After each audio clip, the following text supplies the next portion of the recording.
All right. This is a follow-up.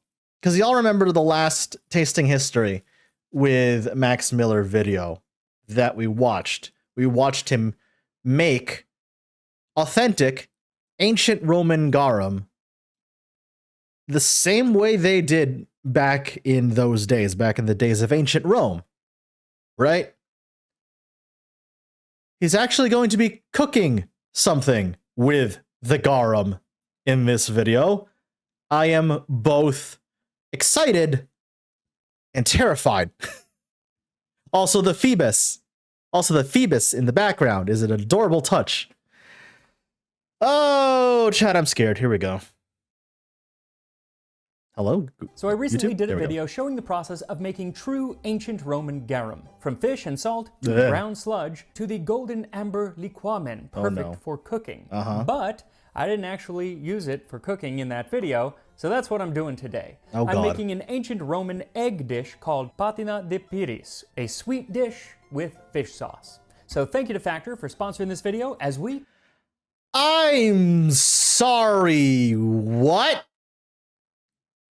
No, you can't, no, Max, you can't say sweet dish and then follow it up with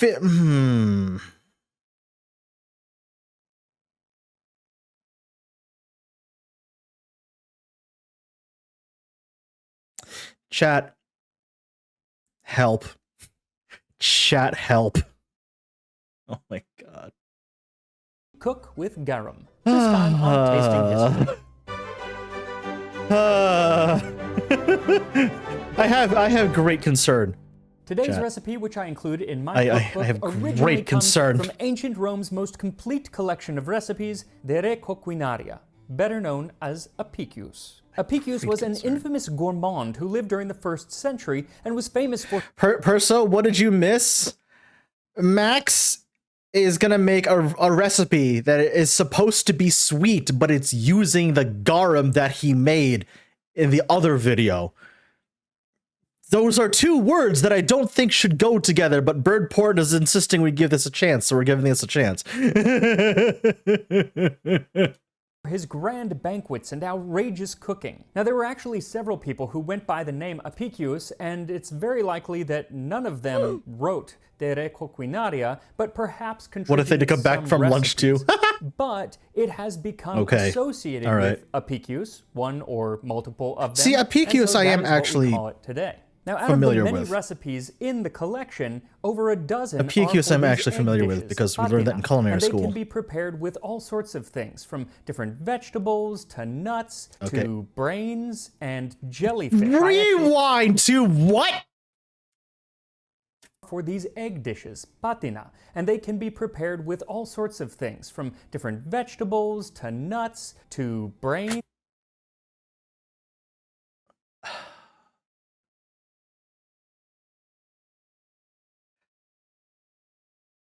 Ooh, maybe I should have gotten something alcoholic to drink today. Ooh, boy. We are not even 2 minutes into the video, chat. we are Chat, we're not even 2 minutes into the video. Maybe Rome fell for a reason. I'm starting to see that reason. I'm starting. Ooh, I'm starting to see that reason. Okay. All right, okay. You see Max's facial expression? You see Max's facial expression right now? That's me. That's me. That's me. That's me right there. Just oh. Note to self, thumbnail idea. And jellyfish. I actually made the jellyfish one a couple years ago, and I can still taste it. But this one, using pears, sounds much more pleasant. Patina of pears. Pound boiled and cored pears with pepper, cumin, honey, possum, garum, and a little oil. Add eggs to make the patina, sprinkle with pepper, and serve. You know what the worst part is, chat? This has me up until the garum. Like all of it, like this has me until the garum. Like right up until garum, this sounds fine. I'm in danger. So this dish was probably part of mensa secunda, literally second meal, and it was the final course. It has clafou tea energy. It does. Meal, and it usually was things like sweets and pastries and nuts and egg dishes. Though that's a lot of nuts. Egg dishes were actually at the beginning of the meal. It really just depended. Either way, it's kind of like our version of dessert. What nice fetch. Very cool. Of dessert are some of the flavors like cumin, pepper, and fish sauce. But that's part of the fun of exploring ancient recipes, is seeing how our palates and our tastes have changed throughout the years, because they used fish sauce, garum or liquamen, the clear version of garum. They used it similar to the way that we would use salt today. Okay. And in fact, there are certain places in the world that still use it much in that makes same sense. style. Okay. And we'll talk more about that later. But before we start it's making our dessert, thing. we need to have an entree from that today's on sponsor, paper. Factor. Factor is on that on paper to me makes sense. Now we can get back to cooking. You know what I mean? That garum, on paper to me makes sense. You will need 4 medium firm pears that have been peeled and cored. Okay. 4 large eggs, 2 tablespoons of honey, about a half teaspoon of ground pepper. Now you can use traditional black pepper, but if we're going ancient Roman style, then you might want to use this. This is long pepper. And you can still find it today in mostly Indian markets or online. Oh, interesting. In the description to where you can get it. Because I've always seen those things fantastic. around. I never knew what the heck they were. In Morocco.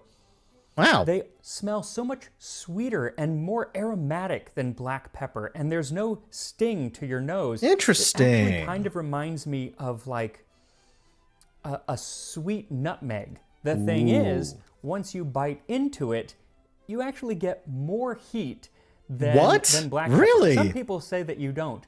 Those people are wrong. It has Those a people lot of are heat wrong. to it, but then it goes away, and then you just That's get interesting. the flavor of the pepper, kind of the sweetness. I kind of So want to the heat hits you, experiment with that. and That seems then interesting. It does not linger. Long pepper, give it a shot. A large think I pinch will. of ground cumin, a quarter cup or 60 milliliters of passum. Passum was a sweet raisin wine, very popular in ancient Rome. Today, there are several varieties that are similar, something like an ice vine. Vinsanto will work as well, but really you can work with any super sweet. I was about to say, it's got to be something like a dessert wine. 1 tablespoon of olive oil and garum to taste. So depending on the garum or fish sauce that you're using, you're going to need more or less, because they all have kind of different amounts of salinity, of different amounts of salt. An East Asian fish sauce is going to have a lot more salt, so probably 1 to 1.5 teaspoons is fine.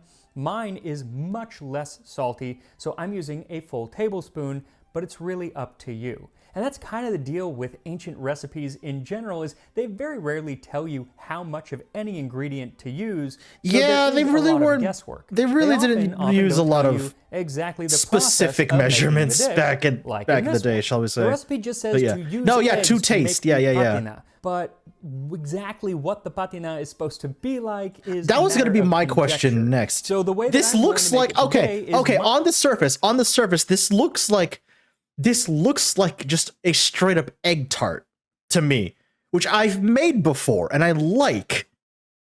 Again, it has me into the garum, and I'm just sort of like, if it were up to me, there wouldn't be any garum in this, but okay. Bird, you read my mind. Bird, you read my mind.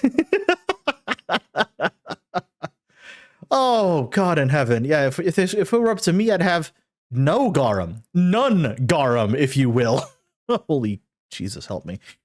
My way of making it, but it doesn't necessarily mean it is the only way to make it. Either way, you do have to start off with your pears, because that's how the recipe starts. I like pears, now, the honestly. ancient Romans one of my loved favorite their fruits. Pears. Pliny the Elder talks about 41 different varieties 41, being available, Jesus. and he names off several, but says that some are preferred to others. All the world is extremely partial to the Custumian pear, and next to it comes the Falernian, so called from the drink which it affords, so abundant is its juice. Oh, wow. Now, scholars have identified some of the pears a little bit of this shit ton of that. Yeah, it kind of reads that way. It kind of reads that way, Dark King. Yeah. Most of them you can't find, so just use whatever pear it does kind of read that way, yeah. You can also choose to boil the pears in water Or what would have been more popular at the time is to boil them in wine. And that's what I'm going to do. I'm going to use a bottle of rosé plus some water, then bring it up to a simmer in a saucepan and add the pears, and then I'll let them cook for about 20 minutes or until they get very... This has officially become my kind of recipe. Let's go.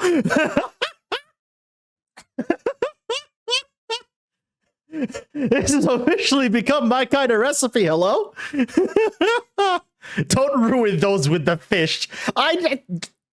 Dark King, that's what has me worried. That's what has me worried.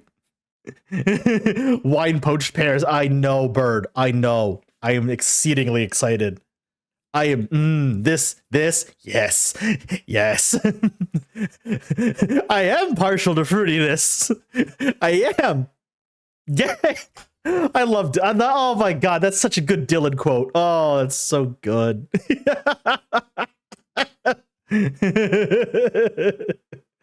Oh, it's perfect. Soft. Then take them out and mash them into a puree about the consistency of applesauce. Ooh. You also want to drain off any liquid at this point, otherwise you're going to end up with a very wet dish. I have Understandable. Done it before, and ain't pretty. Oh no! Once you're done mashing and while they're still warm, add in the honey, the pepper, and the cumin and mix it all together. Then let that sit until it cools down to room temperature while you mix your eggs. Yeah, I was about to say, now, this again, kind of said that feels we don't like know the consistency of this dish, tart, so you don't have to really mix your eggs. You can just give them a quick beat and add the whole thing in. Or you can separate them. This is going to make it a little bit fluffier. You're going to beat the egg yolks, and then you're going to beat the egg whites until they are fairly stiff. But yeah, there you once go. The pear mixture is cool, add in the there we go. the olive oil, and the garum, and then add the eggs. First the yolk, and then fold in the whites, and mix until there are no streaks left. Then lightly oil a ceramic dish and pour the mixture in. Set it on the lowest rack of your oven and bake at 350 degrees Fahrenheit, 175 Celsius for between 30 and 40 minutes or until a skewer inserted comes out clean. Now I have cooked with garum on this channel before, but never this batch, never the one that I made, my own brew of truly fermented fish garum. But I'm really curious to taste it because every bottle of fish sauce that I've ever had, like this one, Flor de Garum, they all taste very, very different. You really are, Dark King. I appreciate it. Based on the salinity and different things that they've added in, the type of fish that they used, or I can see why. Non-garum. I can see why to like balance out the sweetness of some of those. No, I get that. Like I get that. But still. So last summer, as I stared into that jug of sludge in my backyard, I asked myself, who was the first person who looked at this and thought, I'm going to taste that? Yeah, well, seriously really though. knows, but it's possible that they came from Mesopotamia. Among the Sumerians, as far back as 1700 BC, there are mentions of something called siku.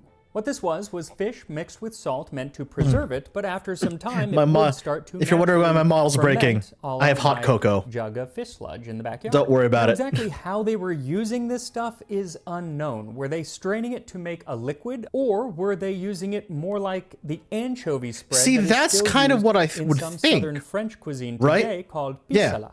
Dunno. Yeah, see, that's kind of what I would have thought. Instead of making like a liquidy sort of sauce like garum, I thought it would be like a fermented fish paste.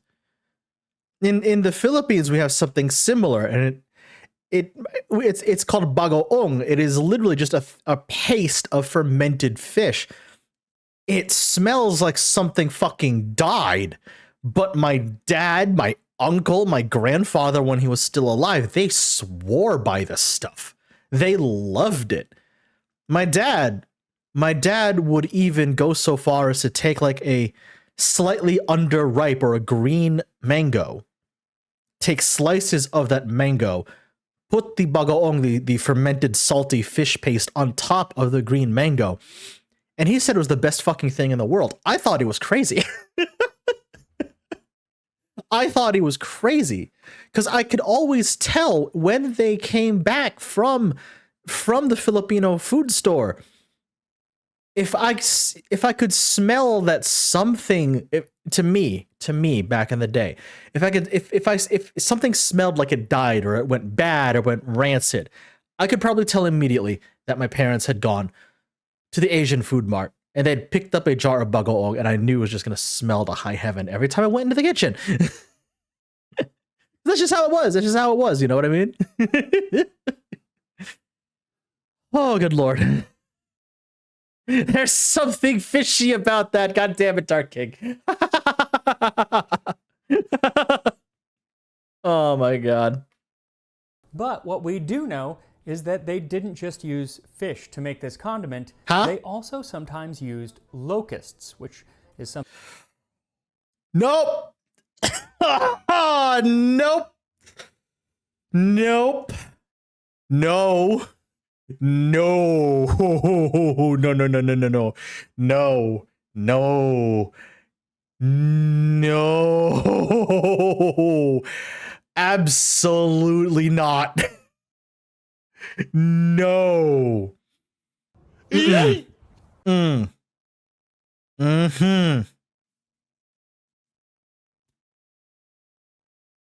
What the fuck? Oh my God. Oof. We're moving on, chat. We're moving on. Something that I probably will not be making here on the channel. Thank you, Max. But they were definitely fermented fish and locusts, and like so many foods, it spread to the cultures around them, and that's probably how it got to ancient Greece. Fermented bugs. And just like the Sumerians, the Greeks and Romans realized that it could be made. The smell made you say, "Oh my God," remember? The Greek physician Galen discusses a garum made using meat. And by the late Roman Empire, the 4th century writer Palladius discusses a vegetarian option. Wait, what? It would be apropos for our dish today because it was called liquamen ex piris, or garum made from pears. And it was just pears kind of mashed up, mixed with salt, and then left out in the sun for several months. But instead of a brown sludge like I got, you got a white sludge that was supposed to be much sweeter. Now that is something I would make. Maybe that can be my project for next summer. My poor Okay. Anyway, as the Roman Empire fell, so too did the popularity of garum. Color me interested on the pear garum, I guess. Western and Northern Europe.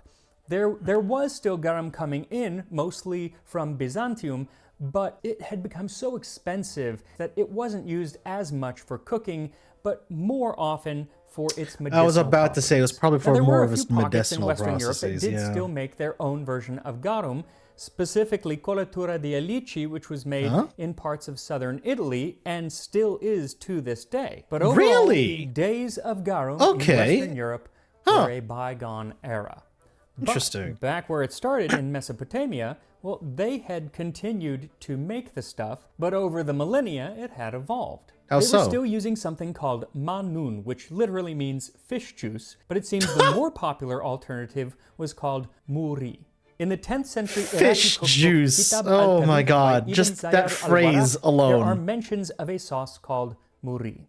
Now, this could refer to several different types of fermented my God sauces, in heaven, but why? by the 10th century, it wasn't as often made with fish, but more often with different fermented grains. Okay, yeah, that checks. The author says that it is treated the same way as salt, but it is even stronger in properties and more rarefying. It is a laxative and can break down dense foods. It heats up the stomach and liver. Therefore, it induces thirst when sick people have it. There's actually a recipe for it from a book of the same name, Kitab al-Tabikh, but written 3 centuries later by al-Baghdadi. And it is very confusing that of all the early Arabic cookbooks from this period, two of the most popular, have exactly the same name. Anyway, he calls for flour and water to be mixed without yeast or salt into a dough and put it out in the sun. That's not confusing at all. What the crap? During which period it is kneaded every morning and evening, replenishing its moisture by sprinkling with water. Then over the next few weeks, it begins to ferment and a liquid forms at the top, and that is the muri. And it doesn't seem to smell very good, just like my garum, because there are warnings written. The pot should not be cooked in the presence of company because it will emit offensive odors. What a fucking... Wow! What a warning. What a warning. Don't cook this around people. It stinks. What a warning! Oh my goodness. What a warning. It smells like death. Don't cook when your neighbors are over. Oh my god. This is probably why it was often mixed with different aromatic spices like saffron and cassia. Now, that checks out too, yeah. It was very popular and it was being consumed in all of the Islamic world, from Andalusia in Spain all the way to Persia in the east. That's and if you went quite the east, distance. Well, that is where actually fish sauce really flourished and still does today. I was about to say. In fact, Southeast Asian cuisine is Southeast Asia loves this stuff. Think of when they hear about fish sauce. But how it got started there is a matter of. Again, my personal experience with fish sauce, again, since Filipino, growing up in a Filipino family,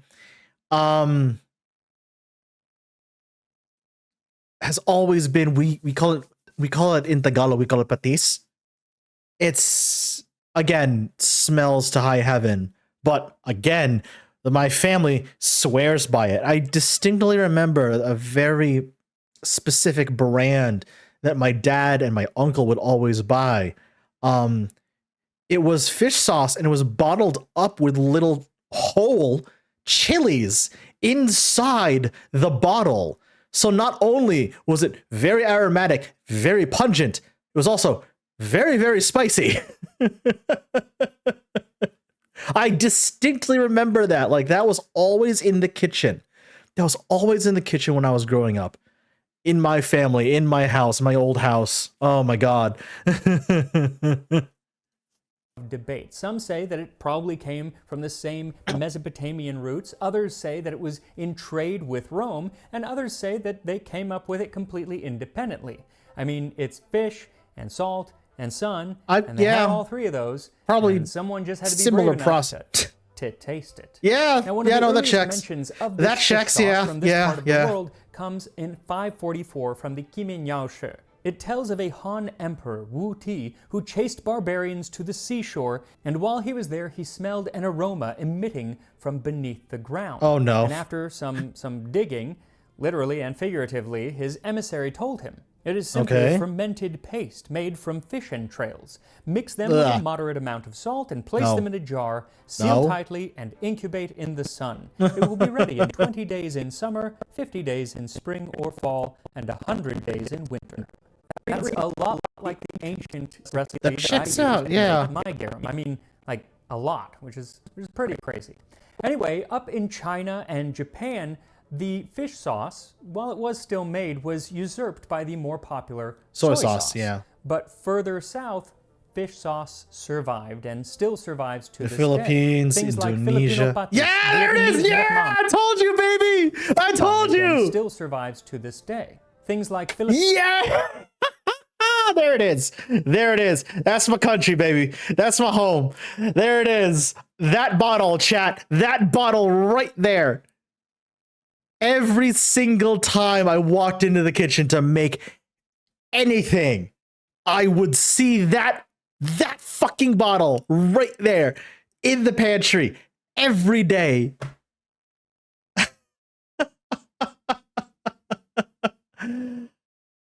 Oh. Chat, I'm not going to lie to you. Just seeing this has unlocked so many memories for me. Just seeing this bottle of patis. Oh boy.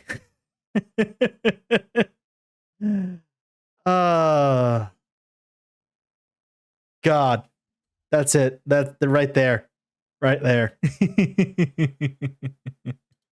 Filipino patis, Vietnamese nuoc mam, Thai nam pla, and Malaysian budu are just some of the most common, but every region has their own variety. They really differ just in the amount of salt, the type of fish or seafood that's being used, the different that's true. herbs and spices that are added. It's entirely different no matter what region you go to. Left to ferment. Yeah. What's interesting is it is these fish sauces that inspired the return of fish sauce in the Western world. Oh. Or versions of fish sauce. Okay, that checks out, actually, yeah. No longer contains fish, and that is ketchup. Yes! In the 16th and 17th century, European traders brought some of these fish sauces, along with descriptions of their flavor, back to Europe. They were an older form of the sauce called ketchup in an old dialect of Thai, or ketchup in Malay.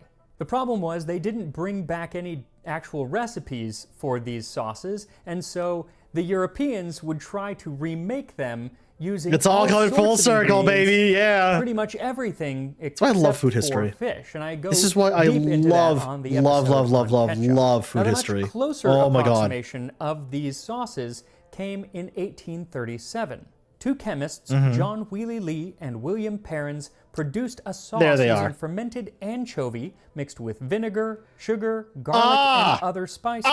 Today, we call it Worcestershire sauce. Son of a bitch!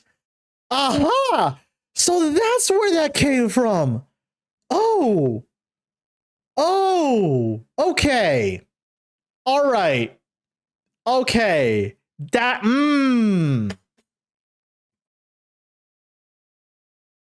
God, I love food history, chat. God damn, I love food history.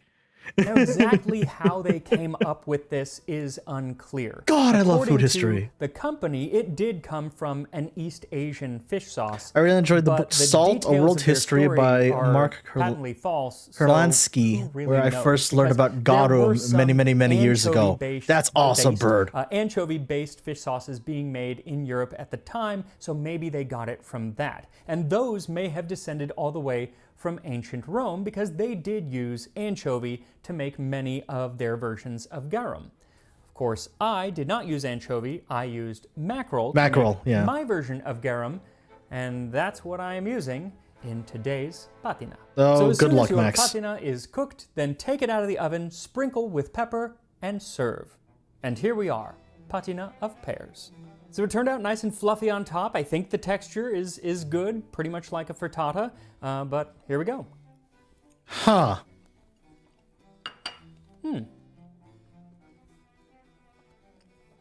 Those ancient Roman flavors.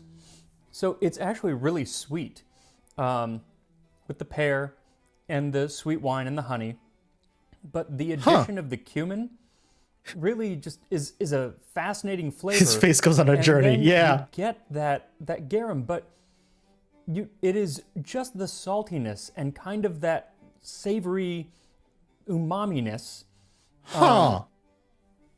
There's no fishiness. There's nothing unpleasant about it at all. It really just complements the other flavors. What I really like is the pepper. I got kind of a big piece because I didn't grind it up maybe as fine as I should have, but I got a piece of that pepper, and I really like it because it adds this punch of heat that really complements the sweetness and kind of plays against it. It's a fascinating dish. It is very Roman in its flavors. So interesting. If you're looking for those ancient Roman flavors, this is a dish to make. Though also, if you are looking to try out some ancient Roman flavors, I do suggest looking at the video that I did on Parthian chicken. It's one of the first Roman recipes that I did. It's excellent. So give that one a try, give this one a try, and I'll see you next time on Tasting History. Okay. All right. Was not expecting him to actually like it. I was not expecting him to actually like it. That's interesting.